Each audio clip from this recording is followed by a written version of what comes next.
Good afternoon. Welcome to this edition of the Richard Urban Show. I'm your host, Richard Urban, coming to you from historic Harpers Ferry. And today we're very happy to have Bill Schwartz on. He's running for the Supreme Court of Appeals in Division 3. And so please introduce yourself. Thank you, Richard. Thanks for having me on. I'm Bill Schwartz, and I'm a lawyer here in Charleston, West Virginia. I'm a candidate for Division 3, the West Virginia Supreme Court of Appeals, Division 3. And it's interesting that you're in Harpers Ferry. I think it's a beautiful area. I biked there years ago when I was on the towpath with my older boy, and we actually camped outside of Harpers Ferry. Beautiful area. But I'm a graduate of both St. John's University in New York. I'm originally from Queens, New York, and I was born and raised there. And while I was at St. John's, I wasn't just a graduate of St. John's. I was a two-time Big East medalist in track and field. I was also Student Athlete of the Year in 1982 when I graduated, and I took that money from the award, helped me go to law school, where I went to Washington and Lee University School of Law. I earned a Juris Doctor degree, and while I was a student, I was selected as a justice on the moot court board, meaning I was one of the top student advocates at that law school. I was also a regional champion in the national trial competition. The finals were held in Dallas. I did not win the national trial competition, but I did win the regional. Hey. And I was, after graduating, I wanted to be a trial lawyer. I wanted to try cases, and that's exactly what I did. I've never run for office before in my life, and I'll get to that in a second. But I wanted to be a trial lawyer, and I've spent 32 years of my career representing injured workers and families. I've done what some people call toxic torts. That could be anything from poisoned water to men breathing poisons on the job. I've represented a number of men who have worked with their hands throughout their career. And I don't think you would call them liberal men by any means, except for the fact that they care about workers' rights. They fought our wars. Their dads, their sons fought our wars. And they've raised families. And I decided to get into this to be a representative of them. Again, taxpayers. I want to be a taxpayer among the rogues. I'm not a judge. I'm not a politician, and Right. I think we've done enough of that. And so I want to be a taxpayer among the rogues. That's me, Bill Schwartz. Okay, no, that's pretty good. Well, one thing I know from talking to some of the other candidates, that a lot of the cases coming up to the Supreme Court are like family law cases, and you're like a personal injury attorney. So do you think, is that something you want to address? The question is regarding children, family law, and I think what you mean is the fallout from the opioid crisis. Right now, there are 7,000 children in state custody. I think that's a tragedy. I have raised a family, and my children have been very fortunate. I was a track and field student athlete. My son just completed a great career at Marshall University. I have another son who's probably better than both of us. They've lived very privileged lives because of my career, and frankly, their mother. They've had great life. Many children in West Virginia don't enjoy that, and I'm aware of that. And just because my children have lived a privileged life doesn't mean I'm ignoring the plight of 7,000 children who are now in state custody. I think it's a tragedy, and I think it's a tragedy that our court has to focus on. I think there has to be a priority given to the front line. If you think of the virus that we're dealing with right now, you think of the nurses and healthcare workers at the front line. Well, think about the opioid crisis and the children who go home to mothers who don't wake up or fathers who are absent. The crisis there, the front line there from that opioid crisis is the family court judge and the trial court judge, the lower level court system, the people that get their hands dirty. I'm running for the Supreme Court, and they tend not to get their hands as dirty as the lower courts that deal with the message that society leaves us. And I think rather than focus on $32,000 couches or the accoutrements of the Supreme Court, we need to focus those funds back to the people that get their hands dirty, which is the family court judges and the trial court judges and the magistrates, the lower level courts. And I absolutely believe that. And I'm not ignorant of that. I'm well aware of that. And I see it around me. I've heard from talking to people in the Eastern Panhandle that you're dealing with the same issues that we are in the southern part of the state. I want my children to stay in West Virginia when they graduate college. I don't want the brain drain to continue from the state of West Virginia. We need to reverse that. And one of the ways of reversing that is having a more stable society. And you don't have a stable society when you have 7,000 kids in state custody. So I want to get resources there. Okay. Well, let me interject one thing. Our nonprofit, and this is more like a philosophical question, not specifically about judiciary ever, but we deal with the issue of staying abstinent before marriage. We have different school materials, that we've taught over the years that emphasize, wait to have sex, have a stable family. What do you think about that kind of approach? Do you think that's viable, a good approach for, school-aged children? I think you can preach, and I'm all for preaching. I'm all for setting. It's not religious. I'm all for setting examples, and I think it starts with the examples that you're set. And I go back to my own children's situation. They have, I think, pretty good examples, and both me and their mother. Some people don't have those examples of how to live, and we're taught in our environment. You always go back to that situation. Is your destiny set by your environment, or is it predestined for you? And I think, frankly, environment has something to do with it. And if you're a young child and you don't see fidelity, and you don't see commitment, and no one commits to you, and you grow up in that kind of environment, it's hard for you to trust. I mean, a stable society starts with trust. I trust you to do the right thing. You trust me to do the right thing. If I make a commitment to a woman, I trust her to do the right thing, and she trusts me to do the right thing. If you haven't had trust in your life, I get it, how you may not feel the same way that you or I may feel in our lives. So I'm not quick to judge people who sin in different ways than I do, And so that's my response to that. Okay. You were mentioning about the debacle of the $32,000 couch. With the proceedings against the Supreme Court in 2018, do you feel like that the legislature overreached? Because I was noticing, actually, I'll mention this. I actually read through the indictment against, I should remember the name, but the justice who was actually indicted. But I have to say, now I don't believe you should lie or, file false reports.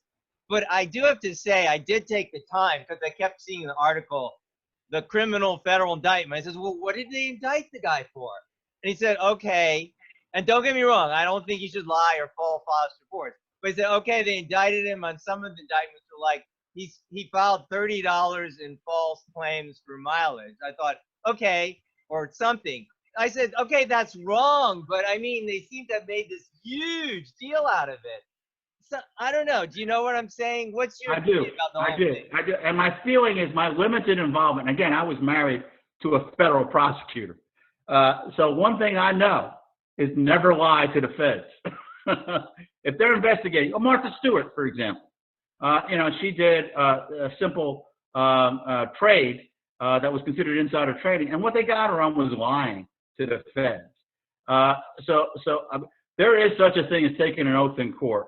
And there is such a thing as sitting down with the feds and them warning you, do not lie to us. We don't care what it's about. Do not lie to us. You better know. You take the pun. Sometimes, we can go back to the Watergate days. Sometimes the cover-up is worse than the crime. And I think his problem was, and again, this is just me reading the newspaper. I don't know the man. I feel somewhat bad for the man, but his problem throughout his career apparently is the inability to tell the truth. Whether it's to Kenny Bass at the news, which started this whole fiasco, or to the feds who were investigating him. Just don't lie to the feds. And it's probably good policy not to lie anywhere, but if you're in court of law, and especially if you're talking to federal agents, you better not lie. That'll get you in trouble every time. Even if it's a little thing. Right. Okay. All right. So, yeah. I mean, you're right about that. I've noticed on one of your interviews on, I think it's called West Virginia Court Elections, you were saying, you are non-affiliated. I assume that means, you're not registered Democrat or Republican, and the other judges should be too.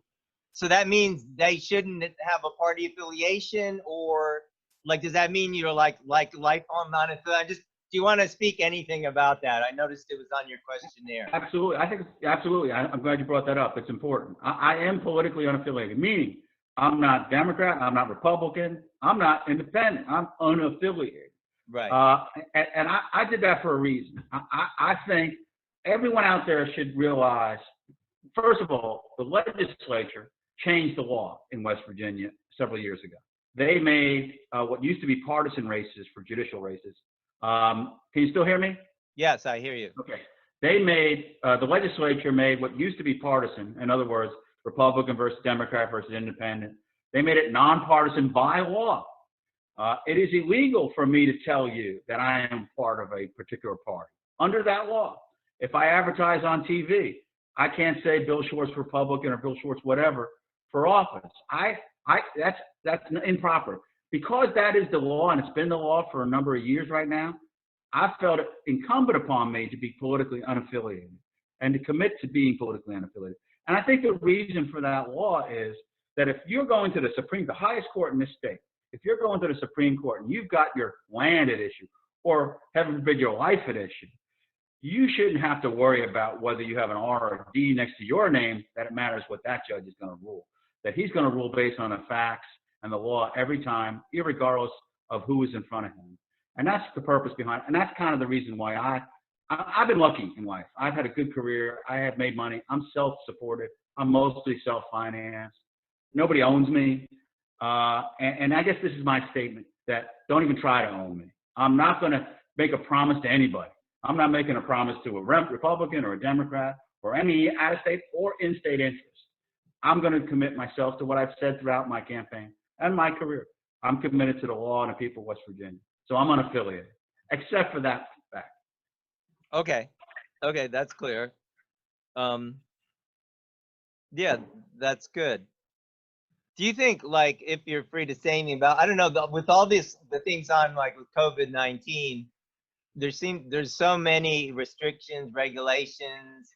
It's affected a lot of things. Well, many states, I'm not just talking about West Virginia. I mean, do you want to have any comment about it? That if you're free to make any comments about it, you know? Yeah, I think I'm free enough to say this. I mean, because I'm affected by this. I'm one of the people. As a lawyer, I ran a small business. You know, it's not a big firm I ran. It's 2-man, 4 paralegals, making payroll. So I get it. You know, quarterly taxes, rent. I get it. You know, if you shut down a small business and you keep open Walmart and Target, I can see how small business gets upset. It is a balance, like everything in life is. It's a balance between reason and the reality of having to exist. We take a risk every time we walk out the door. We get in our car. We go to work. We take a risk. But we take calculated risks, hopefully. And I think, you know, I don't agree. Obviously, I don't agree with the governor on many things, but I think he handled this right. You know, I think he's gradually opening up businesses, and we do have to open up within reason. And if we see there's a problem, we try to latch it back. I'm not running for policy-making decision. I'm not running for the legislature, and I'm not running for governor. I'm running for the Supreme Court, which is based on law and facts. But as a citizen, I have an opinion. And my opinion is we always have to operate understanding the risk, and I am at risk, understanding the risks, but balancing those risks and trying to push on as best we can. Okay. Okay. So you mentioned following the rule of law. I mean, would you like describe yourself, if you care to, like as more like, if this is the correct term, like strictly constructionist to the Constitution, or some other term, or how would you care to comment anything about that kind of thing? Yeah, no, I appreciate that question too, and I get that all the time. And I kind of think it's a misnomer when you say strict constructionist versus. The Constitution says what the Constitution says. Judges and justices are all human beings, and we all interpret language. So we may both look at the black letter of something and disagree as to what that black letter says. But here's my opinion. The job of a justice is not to legislate. The job of a justice is to apply law. Let me use an example I think some people, especially in West Virginia, would understand. If the legislature passed a law that all guns have to be confiscated, there may be a constitutional issue with that. And I may have to look at that.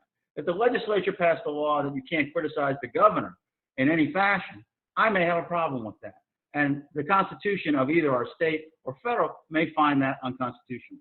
As a state Supreme Court justice, I think we have to defer to the U.S. Supreme Court. So I always get questions regarding what I think are federal issues of constitutional basis. And my response is always, even if I don't like it, I have to live with what the higher court has told me to do. And even if I don't like it, if the facts in the Constitution say the legislature did the right thing, I have to live with that conclusion. I haven't been elected to be a legislator. That's the job of the public, to reelect people to make a new law if they don't like it. Right. And if you don't like the Constitution, we have a method of fixing that too. We amend the Constitution. But if the Constitution is clear, and black letter law on a particular issue, and a law doesn't violate that constitutional provision, I'm not going to overrule it. I'm going to lean towards giving leniency to the legislature unless they violate the black letter law of the Constitution. Okay. All right. So, like, I know you have a couple of opponents in this race. How would you, like, differentiate yourself for the voters with the your opponents in this, race? I think it's easy. If you liked everything as it is, if you think it's fine, if you think politicians and judges and justices have done a great job for the last 2 decades or 3 decades in West Virginia, you got 2 good choices besides me. I'm not saying they're bad people. I'm just saying they're more of the same. We've got a sitting Supreme Court justice who was appointed by the governor, who spent 23 years as a judge, and we've got another judge. We've got people who pick being in the judiciary as a legal career, wanting to step up and be on our highest court. And what I'm saying is we already got enough of that. And we've had enough of that for the last 20, 30, 40 years. Our Supreme Court right now is made up of plenty of people like that, politicians or career judges. And we have learned, I'm not speaking to the current Supreme Court at all. I'm speaking to, we have learned that maybe being a politician your entire career and being on a taxpayer dime and being a judge your entire career, wearing the robes and have everybody call you your honor, not having to worry about making a payroll or paying your taxes, but living on our tax dollar may cause you to lose perspective. Clearly, it caused 2 of the justices to lose perspective. They were charged with federal crimes. So they lost perspective. I bring different perspective. I want to be a taxpayer because that's what I've been doing every quarter for the last 32, 33 years of my career now, raising a family in West Virginia. I'm going to bring a taxpayer's perspective to the Supreme Court. I mean, one of my friends asked me, what's your goal? I said, me, on the Supreme Court, black robe, turning to the other ropes and saying, show me the account books right now, first thing. I think part of it's to be fair in deciding a case, but the other part is to control and regulate 130 million. But that's my response. I think I differentiate myself as a trial lawyer, experienced with people, running a business, raising a family, and paying taxes. I don't feel like I'm bringing any hubris, and I don't feel like I feel I'm a different perspective to what we already have. And I think if the voters want more of the same, I'm not your guy. If you want more of the same, I'm not your guy. There are other choices besides me, but I'm giving you an alternative. Well, to conclude, like, would you share like to share anything else with the voters as they consider, the different candidates for the June 9th election, which will elect our Supreme Court justices? Yes, and that's a good point. You bring up June 9th is not a primary. It is the final vote. You are selecting the justices for your Supreme Court. And I think there are 28 years at issue here on our Supreme Court, and it's the most powerful court in the state of West Virginia. And I think you have to think hard about that. And I believe that the voters should consider a change. I want to be an agent of change. I believe I'm an agent of change. If you want more of the same, I'm not your guy. If you want to change in our court system, I'm the guy. And the change I'm bringing is the perspective of a taxpayer among the roads. I've committed myself to the people of West Virginia for 32 years in my career. I now want to commit in a different way to the people of West Virginia, a commitment to the law and the people of West Virginia. I've started things such as a Breath of Life Foundation for lung cancer. I've committed to many organizations throughout my career. I am now committing again, my own money. I'm putting my money where my mouth is. Nobody else is paying for this. I'm paying for this. I want to commit myself to the people of West Virginia for the next 6 or 12 years of my life. I'm 60 years old right now. And I want to do this. I think I am the best choice to bring change to West Virginia. So I respectfully request the voters consider me, Bill Schwartz. And may the Schwartz be with you on June 9th. Okay. All right. Okay. Well, I think that's a good conclusion. I want to thank you for being on today. So Thank you. Yes. Thank you for taking the time to come on, and we'll put this up on video and podcast so people can review it. And I'm your host, Rich Urban. I'm coming to historic Harpersbury, West Virginia. Thank you for joining us. We'll see you next time.